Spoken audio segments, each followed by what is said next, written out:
My name's Dead Palette, and today we're going to be taking a look at an RPC entry entitled Arachkids.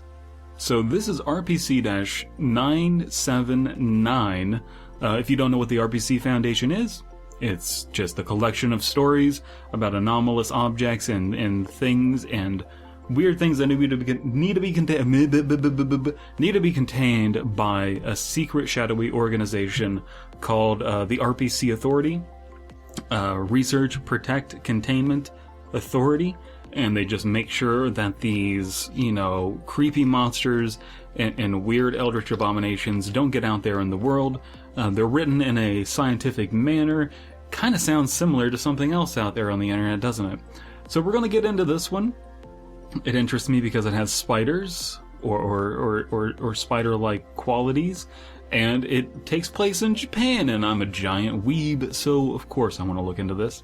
Registered phenomenon code 979, object class beta red, hazard types grouped hazard, organic hazard, sentient hazard, toxic hazard, I'm breaking protocol. Containment protocols, currently 3 RPC-979 instances are to be contained in a standard 6 meter by 6 meter by 6 meter anomalous fauna containment chamber at Site -038. Feeding sessions are to be completed at 12 p.m. each day by dropping 7 live musculus into the chamber through a sliding door located on the chamber's ceiling. So that musculus is the scientific name for house mice. Okay, so these spiders are eating mice, and as we know, the bird-eating spider rarely eats birds. No one's going to get that joke. No one's going to get that joke, Brandon. Why did you tell that joke? MTS, Mobile Task... Mobile the Mobile Task Force from SCP, people. Okay, that's what MST is. MST is the Mobile Task Force. Tango 17, Arachnophobia, is tasked with the location and eradication of uncontained RPC-979 instances. Tango 17 is to locate RPC-979 nest and destroy them using flamethrowers. Civilians claiming to have seen RPC-979 are to be administered Class A Amnestics. So far we're getting that these are spiders of some sort. We haven't got to the description yet. The money shot is always at the description. That's when we really learn stuff, or usually learn stuff about what it is. But so far they're just spiders that are so dangerous they need to be contained. RPC... Authority web crawlers series of numbers RET is to be to detect posts on social media sites and search. Okay. Results suspected to be of a nature regarding RPC-979. Personnel are to manually delete confirmed RPC-979 related findings. So that's an interesting thing that I never really considered. The idea that a shadowy organization like the RPC Authority or the SCP Foundation would have to have some sort of social media branch, and maybe that's why Twitter's just deleting stuff left and right, and Slime Beast is getting his Twitter deleted. It's it's because he knows too much about the Japanese. I was going to put adjective there, but I don't know what these spiders do yet. Okay. Relatives/parents of expired RPC-979 victims are to be administered Class C amnestics to make them forget that the victims existed. All records of victims are to be wiped. Surviving RPC-979 victims are to be administered Class A amnestics. So, I have a large criticism for the RPC Foundation, the SCP Foundation, the blah blah blah Foundation, whatever it is. The idea that they rely on amnestics as a crutch, and It's just the culture, and I'm not going to be able to fight against it. And I'm not like a big enough a part of the community to try and implement some sort of change and say we need to move away from that kind of thing. But it does seem to be a cure-all. The idea that, you know, you're going to give someone an amnestic and they're going to forget that their child died, so much so that they didn't exist. Okay, then what about all the other relatives who are like, hey, what happened to your kid? It's like, what kid? I have no idea what you're talking about. My vagina is just bent out of shape because I've been taking a bunch of fat Japanese cock. In the event of a containment breach, ASF operatives are to coax RPC-979 instances back into their containment chambers by shepherding them with flames. Okay, so they are afraid of flames. Who wouldn't be? Sorry, water break. Any operatives bitten by instances are to be taken to the on-site medical bay and treated. The Joru is allowed to contain RPC-979 instances found in Japan with authority supervision. So what is the Joru? Oh, Japanese Oddity Response Unit, a division of the Japanese government specializing in locating and containing anomalous phenomenon throughout Japan. So I wonder if the Joru are like their own website or something, or whether this is just a fabrication of the RPC Authority writers. I'm not entirely sure, but regardless, that makes sense that they would have their own thing. Any questions regarding RPC-979 are to be directed to Dr. Cody Palinez?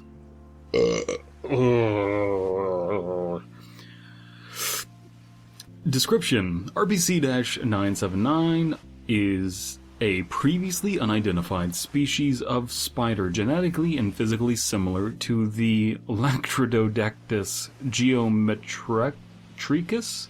Oh, that was easier to say than I thought it would be. Laterodectus geometricus. Yeah, that's not too bad. Brown widow is what that is. And then spider, it just says, it tells you the scientific order Arachne. Yeah, we know what a spider is. The average length of RPC-979 instances is about 120 centimeters from the mouth to the anus. And that's how you measure stuff, man. With the largest recorded adult instance being 150 centimeters and the smallest being 90. Fucking beta spiders. RPC-979 instances, exoskeletons are light brown in coloration, closely resembling the average skin tone of a Caucasian human. Oh, okay. Fair enough. RPC-979 have 6 eyes, but rely on touch and vibration to see. I think that is the case for most spiders. I'm not sure. I'm not a spider expert. I don't have a degree in spider law. RPC-979 are native to East Asia and have been found in China, Japan, South Korea, and North Korea. All countries, they get along wonderfully. Most noticeably, features of RPC-979 is that each instance has a human face of a child of unidentifiable sex located on its abdomen. This face is capable of movement and expression due to the muscles in RPC-979's abdomen. Although unknown means, RPC-979 instances are able to speak and move the mouth of its abdomen face while doing so. RPC-979 instances have what are similar in shape to human hands located on the ends of their hind legs. Ooh, that is disturbing. RPC-979 are carnivorous and mostly prey upon human children, but will eat other animals such as squirrels and birds if desperate. RPC-979 instances use a unique method of hunting to capture human children, which involves the following. So they eat entire children. That is metal. What is the method in which they kill things? RPC-979 will stand on its front legs so that their abdomen faces forward. They will use their hind legs as arms using their hands located on their hind legs to grab and pick up objects. Instances will wear approximately sized children's clothing gathered from previous victims to blend in more effectively. They will create makeshift hair out of other animals' fur, stuck together using saliva. The hair will then be placed on the end of their abdomen.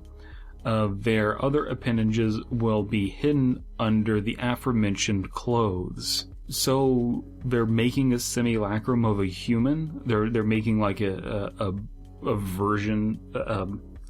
They're disguising themselves as human children. I thought they're like too small. We're gonna do a real quick Bing search to see. Man, you can tell I'm an American because I don't know how metric works. So 120 centimeters is about 47 inches, which I guess is like enough for a human head. So they're giant. They're pretty giant. RPC-979 specimens will seek out small towns and cities and make a nest in a secluded area. They will often alter themselves in the way mentioned above, their heads towards the nearest elementary school. They will stay around the outskirts of the school, but will also attempt to gain the trust of a student. RPC-979 instances appear to be telepathic and use said ability to determine the interest of their victims. Man, these spiders have a lot of powers. It's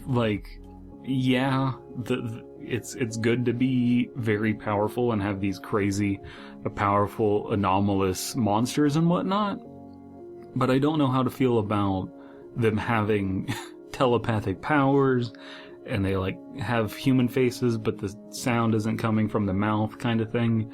I'm not sure how to feel about that. Secluded areas, nest locations include caves, forests, and abandoned houses. I do wonder whether or not these, they're using multiple spiders to do that, because one is about the size of the head, so are the other spiders just doing the old two children in a trench coat thing to get into a bar? I'm not sure. They will use their knowledge to manipulate their victims and cultivate trust.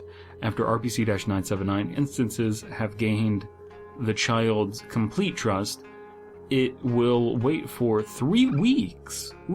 After this period of time, it will direct the child to follow them and lead them to its nearest nest. There it will inject them with a powerful neurotoxin by biting them, paralyzing them in the process. They will then be wrapped in silk to prevent them from moving and be used as a food source until they have been completely consumed.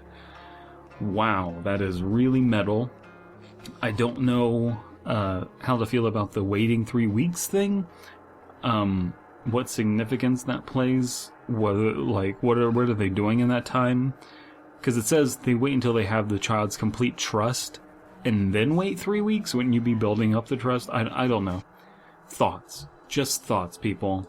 Before anyone is just you're missing the point. These are just thoughts. My reaction to it. Addendum 979-1, request from head researcher Harold R. Redacted. RPC-979 amnesticization stop request. So this guy is fighting against amnestics. He's requesting that they don't use them. I would request that you don't use them as a writing crutch. Requesting personnel, head researcher Harold R. Redacted, residing site Site-038, site director Dr. Stanham Young, date of request June 7th, 2014. Required funding, not applicable. Required materials, not applicable. Overview. This whole situation with RPC-979 is pretty unnerving. The whole spiders eating children schism really gets under my skin. And not to mention, the thing tricks children into trusting them just to eat them alive while they can't move. Mind you, this is coming from the man who dealt with Furbies that grossly elongate like elephant toothpaste. I will definitely be taking a look at those Furby stories, at that Furby story very soon.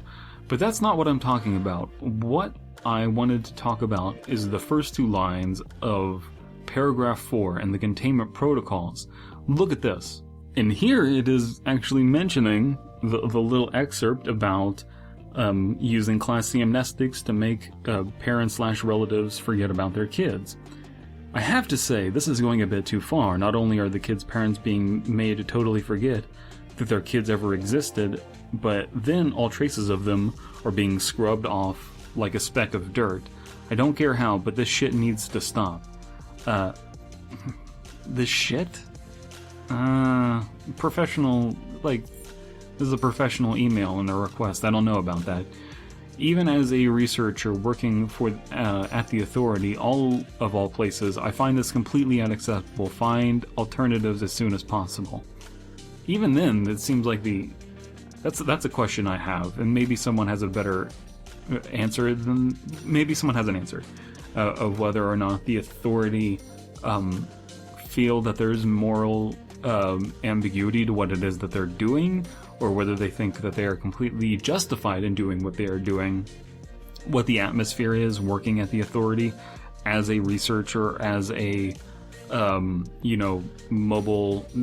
mobile task force member, but he's acknowledging that the Authority has a bad reputation, or that they're doing dubious things. But it is an interesting little tidbit nonetheless. Overall, I did enjoy this story. It is a disturbing image. I would say that very, very few parts are needlessly complex. I think overall, it's got a very consistent idea of what it's trying to accomplish, and the image is pretty haunting. If you enjoyed this RPC story, do leave some feedback about what you think about the story down below, whether you liked it, whether you didn't. Go check out the RPC Authority yourself, investigate those stories. There's a ton of them there, and I think that they are, looking for new qualified writers as well. All of that in mind, if you enjoyed listening to this, me rambling on about this, do go check out the Fear Fiction episodes where we tackle RPC stories as well. Down in the description, we have one where we compare a very dangerous RPC story to a very dangerous SCP story and see which one we like more. So if that interests you, click the link below. Y'all have a wonderful life. What kind of fucking way to end a video is that?